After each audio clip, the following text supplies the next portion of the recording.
Hello everyone, welcome to the divine classes. आज हम discuss करने वाले हैं यूपी टेट 2017 का सेकंड पेपर। तो चलिए स्टार्ट करते हैं। फर्स्ट क्वेश्चन,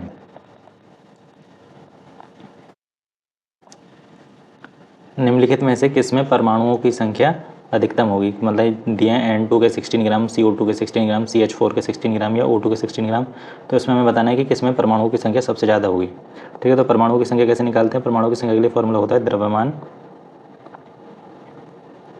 द्रव्यमान द्रव्यमान किसमें दिया हो? ग्राम में अपॉन परमाणु भार।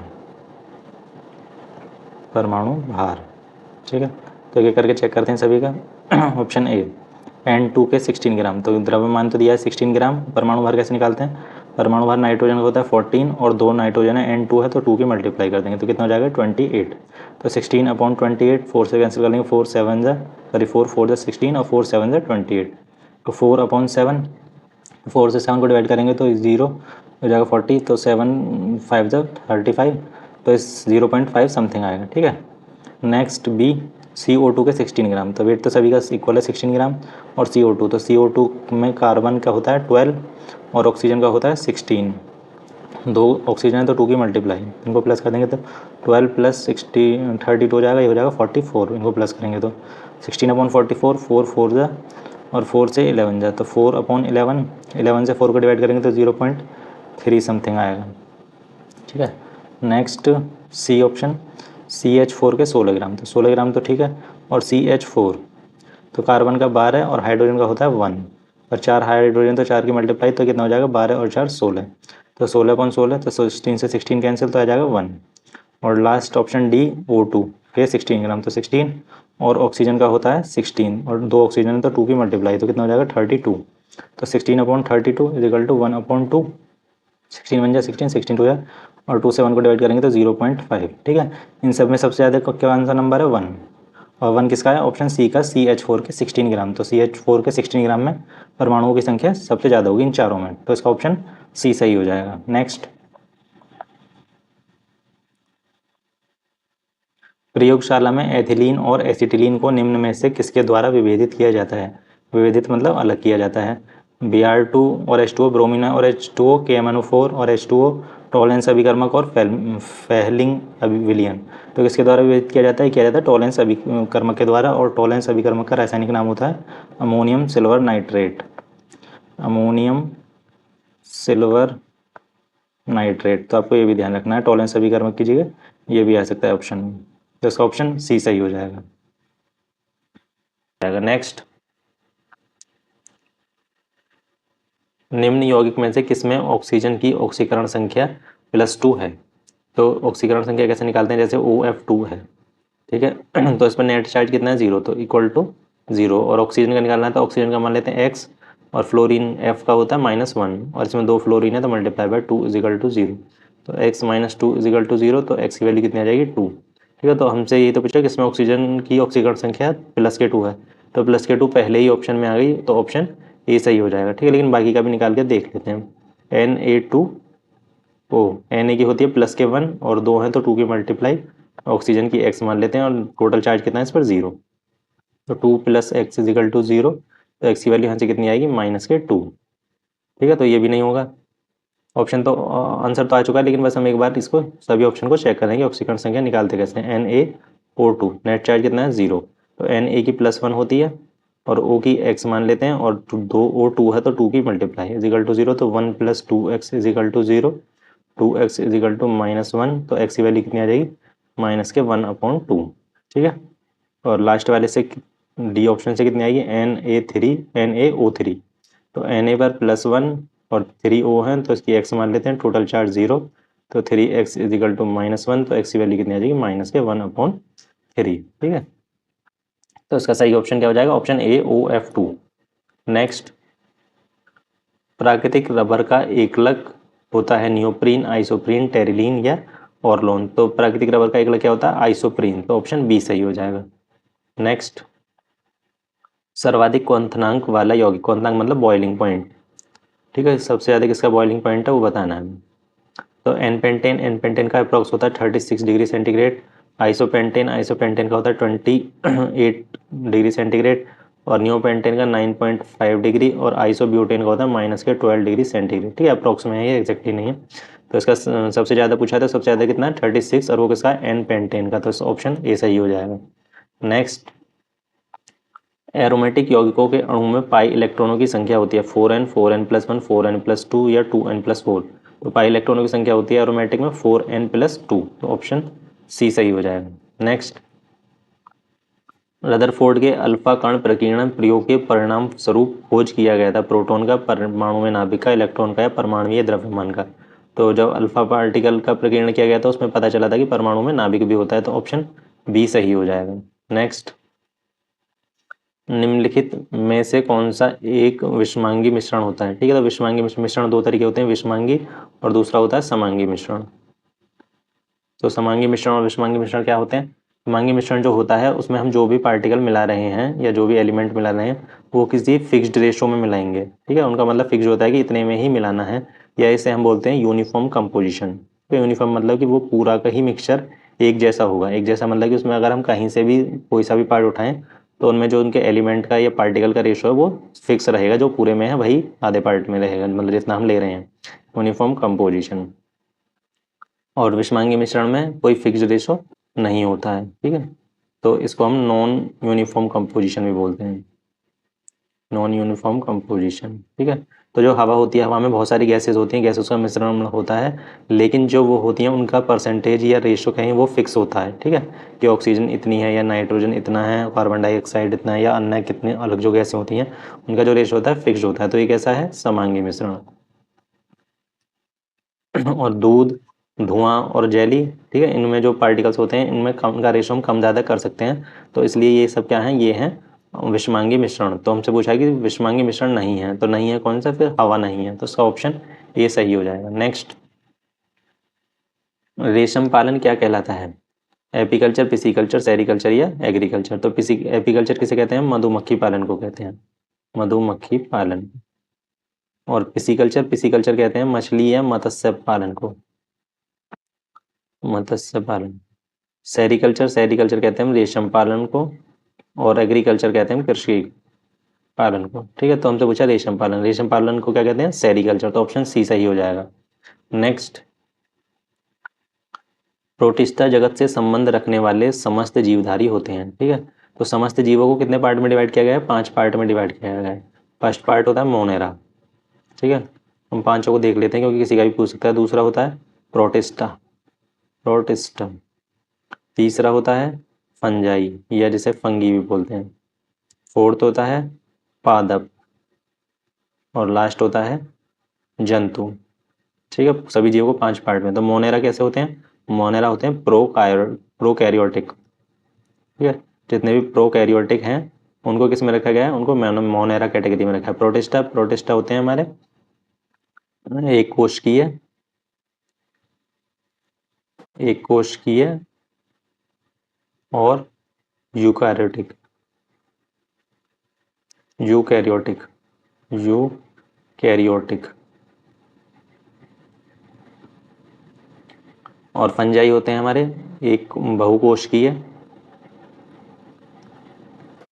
और यूकैरियोटिक, यूकैरियोटिक। ठीक है, लेकिन बहुकोशिकीय में जिनको बहुकोशिकीय वो होते हैं जिनमें क्लोरोफिल जो होता है, क्लोरोफिल वो एब्सेंट होता है।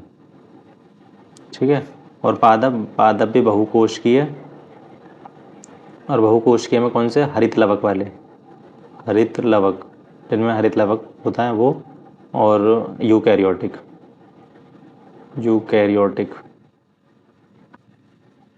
यूकैरियोटिक। और जंतु कौन से होते हैं? जंतु सारे जंतु जिनमें बहुकोशिकीय और यूकैरियोटिक। ठीक है, सारे ऐसे जंतु जो बहुकोशिकीय हों और यूकैरियोटिक हों। ठीक है, तो हमसे पूछा था प्रोटिस्टा जगत, प्रोटिस्टा जगत में कौन से होते हैं? एक कोशिकीय और यूकैरियोटिक, यूकैरियोटिक। तो एक कोशिकीय और यूकैरियोटिक मतलब ऑप्शन ए सही हो जाएगा। ठीक है, अब ये एक कोशिकीय और प्रीकैरियोटिक और यूकैरियोटिक क्या है? एक कोशिकीय का मतलब होता है जिसमें सिर्फ सिंगल सेल हो, ठीक है, एक ही सेल हो, और बहुकोशिकीय जिसमें एक से ज़्यादा सेल हो, जिसे कह सकते हैं more than one cell, more than one cell. और प्राइकैरियोटिक, प्राइकैरियोटिक मतलब जिसमें न्यूक्लियस एब्सेंट होता है हमारा। ठीक है, यह अच्छे से डिफाइंड नहीं होता। और प्रोकैरियोटिक जिसमें न्यूक्लियस एब्सेंट होता है, यूकैरियोटिक जिसमें न्यूक्लियस प्रेजेंट होता है। ठीक है, तो ये भी याद रखना है। और यूकैरियोटिक और प्रोकैरियोटिक एक तरीके के सेल हैं। नेक्स्ट, निम्नलिखित में से कौन सा वर्णक बीजों के अंकुरण से संबंध रखता है? Phytochrome, plastocyanin, chlorophyll, xanthophyll. ठीक है, तो कौन सा रखता है? फाइटोक्रोम रखता है, तो ऑप्शन ए सही हो जाएगा। नेक्स्ट, वह ऊतक जो एक हड्डी को दूसरी हड्डी से जोड़ता है कहलाता है? वसा में ऊतक, उपास्थि, उपकलाय, स्नायु। ठीक है, जो एक हड्डी को दूसरी हड्डी से जोड़ता है उसे बोलते हैं स्नायु या लीगामेंट। लीगामेंट, तो इसका ऑप्शन डी सही हो जाएगा। नेक्स्ट, बीजों का जरायुज विपिपेरस अंकुरण होता है? आम में, राइजोफोरा में, आलू में, गन्ने में। ठीक है, तो जो बीजों का जरायुज या जिसे हम विपिपेरस भी बोलते हैं वो होता है राइजोफोरा में, तो ऑप्शन बी सही हो जाएगा। नेक्स्ट, प्रकाश संश्लेषण में उत्पाद के रूप में मुक्त ऑक्सीजन का स्रोत है? कार्बन डाइऑक्साइड, जल, ग्लूकोज या क्लोरोफिल। तो ऑक्सीजन का मुख्य स्रोत क्या है? जल, H2O। तो इसका ऑप्शन बी सही हो जाएगा। नेक्स्ट, रक्त का वह घटक जो संपूर्ण रक्त वाहिनियों में से इसके थक्का बनने को रोकता है, ठीक है, तो वह क्या है? एंटीबॉडी, हेपरिन, थ्रोम्बोनिन या हीमोग्लोबिन। तो जो थक्का बनने को रोकता है उसको बोलते हैं हम हेरिपिन, तो इसका ऑप्शन बी सही हो जाएगा। नेक्स्ट, लैंगरहैंस की दीपिकाएं किस में पाई जाती हैं? अमाशय में, यकृत में, अग्नाशय में या हृदय में। ठीक है, तो किस में पाई जाती हैं लैंगरहैंस की दीपिकाएं? अग्नाशय में या पैनक्रियाज में पाई जाती हैं। नेक्स्ट, एंजाइम रासायनिक रूप से होते हैं? लिपिड, अम्ल, कार्बोहाइड्रेट्स या प्रोटीन। ठीक है, तो एंजाइम होते हैं वो एक तरीके के प्रोटीन होते हैं, तो किस फॉर्म में पाए जाते हैं? प्रोटीन के फॉर्म में पाए जाते हैं, तो इसका ऑप्शन डी सही हो जाएगा। निम्नलिखित में से कौन सा अम्ल विटामिन बी है? फॉर्मिक अम्ल, कार्बिक अम्ल, मैलिक अम्ल या पामिटिक अम्ल। ठीक है, तो अम्ल ये एस कार्बिक अम्ल जो है इसका दूसरा नाम क्या है? Vitamin C. विटामिन सी, ठीक है, विटामिन सी है, तो उसने पूछा कौन सा विटामिन बी है, तो एस्कॉर्बिक अम्ल, इसका ऑप्शन बी सही हो जाएगा। और आपको ये भी ध्यान रखना है कि विटामिन सी से कौन सा रोग होता है? स्कर्वी रोग होता है। और विटामिन सी के सोर्स क्या क्या हैं? जितने भी खट्टे फ्रूट्स हैं वो, जैसे कि नींबू, संतरा, आंवला, ये सब क्या है? विटामिन सी के सोर्स हैं या स्रोत हैं, तो ये भी आपको ध्यान रखना है। नेक्स्ट, ऊष्मा का एसआई मात्रक है। ठीक है, ऊष्मा क्या है? ऊष्मा एक तरह की ऊर्जा है या एनर्जी भी कह सकते हैं इसे, तो जूल। तो ऊर्जा की जो एसआई यूनिट होती है वो होती है जूल। ठीक है, तो ऑप्शन ए सही हो जाएगा। बाकी यूनिट्स को भी देख लेते हैं। अर्ग, ऊर्जा की ही यूनिट है, लेकिन ये कौन सी यूनिट है? CGS, ये एसआई यूनिट नहीं है। वॉट, वॉट पावर की एसआई यूनिट है। पावर, या जिसे हिंदी में शक्ति भी कह सकते हैं, शक्ति की एसआई यूनिट है। और कैलोरी, कैलोरी ऊष्मा एनर्जी की ही यूनिट है या मात्रक है, लेकिन ये एसआई मात्रक नहीं है, तो इसलिए इसका ऑप्शन ए सही हो जाएगा, जूल। नेक्स्ट, यदि पी, एफ तथा ए क्रमशः दाब, बल और क्षेत्रफल को प्रदर्शित करते हैं तो, ठीक है, इन तीनों में रिलेशन बताना है। तो दाब क्या होता है? दाब होता है बल बटे क्षेत्रफल। ठीक है, तो P is equal to F upon A. तो इन तीनों में जो रिलेशन होता है वो ये होता है। लेकिन हमें यहाँ एक बात ध्यान रखनी है कि जो P होता है वो कैसा होता है? अदिश राशि। अदिश मतलब स्केलर क्वांटिटी, इसके लिए सिर्फ मैग्नीट्यूड की जरूरत होती है, डायरेक्शन की जरूरत नहीं होती। और एरिया भी कैसा है हमारा? अदिश है। ये दोनों कैसे हैं? अदिश। और जो बल है वो सदिश राशि है, इसमें दिशा की जरूरत भी होती है, इसे हम कहते हैं वेक्टर क्वांटिटी। ठीक है, डायरेक्शन की जरूरत भी होती है। लेकिन फोर्स कैसा है? सॉरी, प्रेशर, दाब अदिश राशि है। और यहाँ पर जो फोर्स ली जाती है वो ली जाती है जो जिस भी एरिया की बात कर रहे हैं उसके परपेंडिकुलर। ठीक है, परपेंडिकुलर, तो यहाँ फोर्स के लिए भी डायरेक्शन नहीं लेंगे, तो इसका फॉर्मूला कौन सा सही हो जाएगा? मतलब relation P is equal to F upon A. ठीक है, तो इसका ऑप्शन बी सही हो जाएगा। बाकी सब में ये एरो लगे हुए हैं, ए के ऊपर वेक्टर लगा हुआ है, तो ये तो वैसे भी गलत है क्योंकि एरिया अदिश राशि है। और यहाँ पर P ये गलत है क्योंकि P अदिश राशि है। अब ये दोनों बचते हैं, तो इन दोनों में ये ध्यान रखना है कि बस जो फोर्स लेनी है हमें वो परपेंडिकुलर होती है, तो उस परपेंडिकुलर उसकी कोई फिक्स्ड डायरेक्शन हो गई तो हमें अलग से डायरेक्शन लेने की तो जरूरत नहीं है, तो इसलिए हमारा जो सही रिलेशन होगा वो होगा P is equal to F upon A.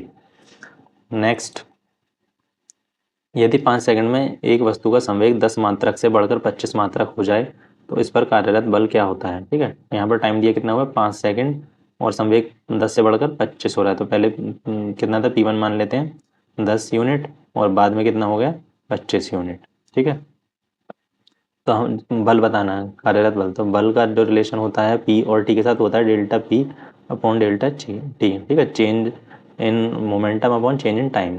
तो डेल्टा पी कितना चेंज हुआ, समवेग P two minus P one और time T two minus T one, तो ये कितना था P two 25 minus 10, T two time बाद में 5 सेकंड था, पहले जीरो पर था, जीरो टाइम मान लेते हैं कि टी वन पर जो था वो टाइम जीरो था, और उसके बाद 5 सेकंड के बाद 25 हो गया, तो 5 माइनस जीरो तो कितना हो जाएगा 15 अपॉन 5, 5 से 15 कैंसिल तो कितना आ जाएगा 3 टाइम्स, तो ये कितना हो जाएगा 3 यूनिट फोर्स जो है उस पर कार्य करेगी, तो ऑप्शन सी सही हो जाएगा, 3 मात्रक।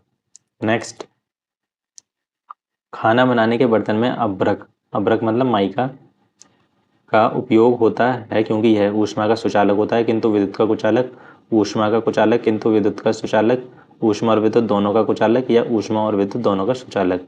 जो खाना बनाने के बर्तन में जो अभ्रक होता है वो ऊष्मा का सुचालक होता है और विद्युत का कुचालक होता है, इसलिए ऑप्शन ए सही हो जाएगा, और इसीलिए हम उसका खाना बनाने के बर्तन में इसीलिए उस माइका का यूज़ करते हैं।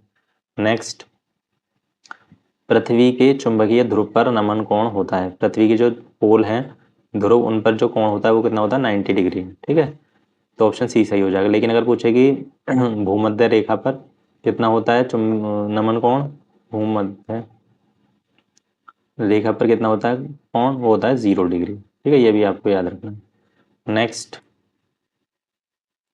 10 मीटर लंबाई के ध्वनि तरंगों में 20 संपीड़न तथा 20 विरलन है, तो तरंगों का तरंग दैर्ध्य क्या होगा, तो तरंगों का तरंग दैर्ध्य क्या होता है, तरंग दैर्ध्य वो होता है तरंग की लंबाई, ठीक है, मीटर में, अपॉन मीटर में दी हुई है, और विरलों संपीड़न और विरलों की संख्या, ठीक है, ये सेम ही रहेगी, संपीड़न और विरलों की संख्या, संपीड़न या विरलनों की संख्या, विरलनों की संख्या, ठीक है, तो ये 10 मीटर अपॉन संपीड़न और विरलों की संख्या कितनी है 20, ठीक है, लेकिन हमसे पूछा आंसर सेंटीमीटर में, तो मीटर को सेंटीमीटर में चेंज करने के लिए 100 की मल्टीप्लाई, तो 25 जा 100 और 10 5 जा 50, तो यह आ जाएगा सेंटीमीटर में, तरंग दैर्ध्य कितनी हो जाएगी 50 सेंटीमीटर, तो ऑप्शन बी सही हो जाएगा।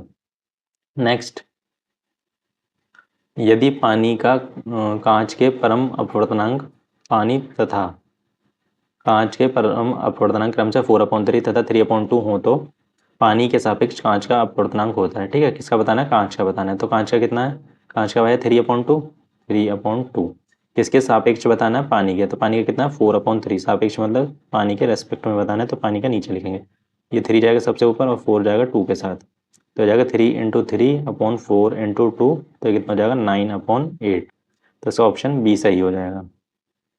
नेक्स्ट, घरेलू वायरिंग में भूतार, भूतार मतलब जो अर्थ वायर होते हैं उनको भूतार बोलते हैं, का रंग कैसा होता है, तो अर्थ वायर का रंग कैसा होता है, हरा होता है, ठीक है, तो इसका ऑप्शन बी सही हो जाएगा।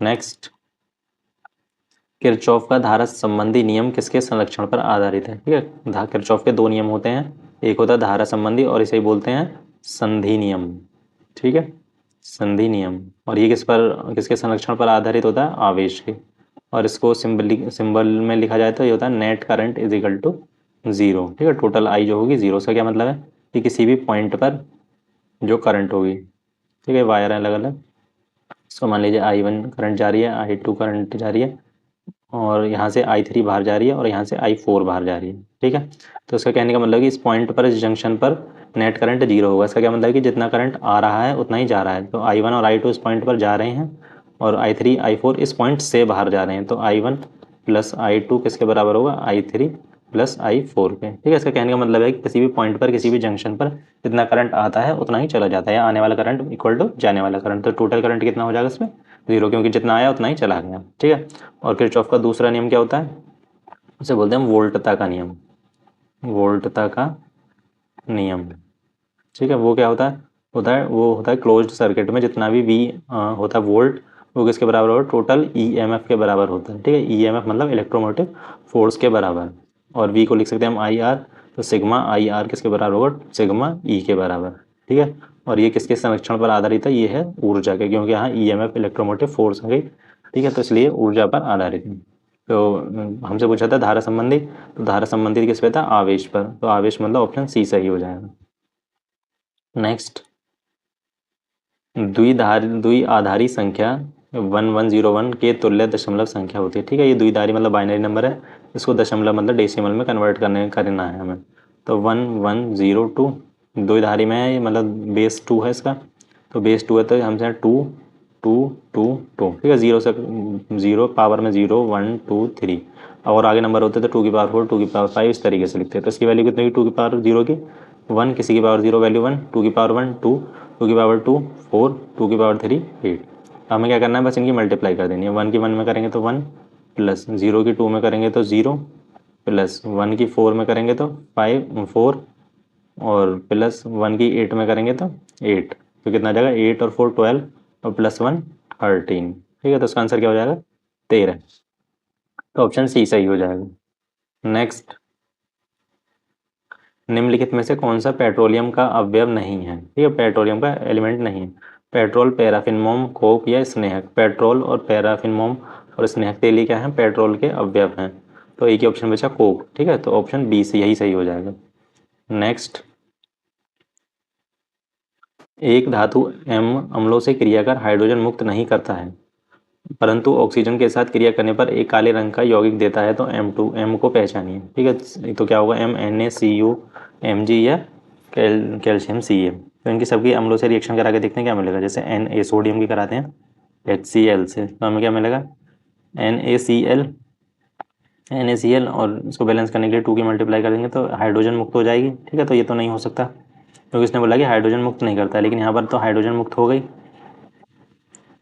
और फिर उसके बाद है मैग्नीशियम Mg की करते हैं H2SO4 के साथ, तो हमें क्या मिलता है, MgSO4 प्लस H2। यहाँ भी हाइड्रोजन मुक्त हो गई, तो ये भी नहीं हो सकता। उसके बाद है कॉपर, Cu की करेंगे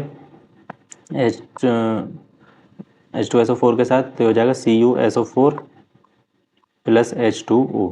ठीक है, O2 के उसमें करेंगे O2 के प्रेजेंस में, तो यहाँ पर क्या हुआ, हाइड्रोजन ना मिल गया, हमें क्या मिला, वाटर। तो हाइड्रोजन तो नहीं मिली, तो ये ऑप्शन हो सकता है। ठीक है, और इसको भी चेक कर लेते हैं लास्ट वाले को, सी के करेंगे हम किसके साथ, कैल्शियम की HCl के साथ ही कर लेते हैं। तो ये कितना हो जाएगा, CaCl2 प्लस H2। ठीक है, तो यहाँ पर भी हाइड्रोजन मुक्त हो गई। तो यहाँ पर क्या सिर्फ एक ही बचता है, कॉपर, जिसने हाइड्रोजन रिलीज नहीं की है, तो यही ऑप्शन सही हो जाएगा, ऑप्शन सी।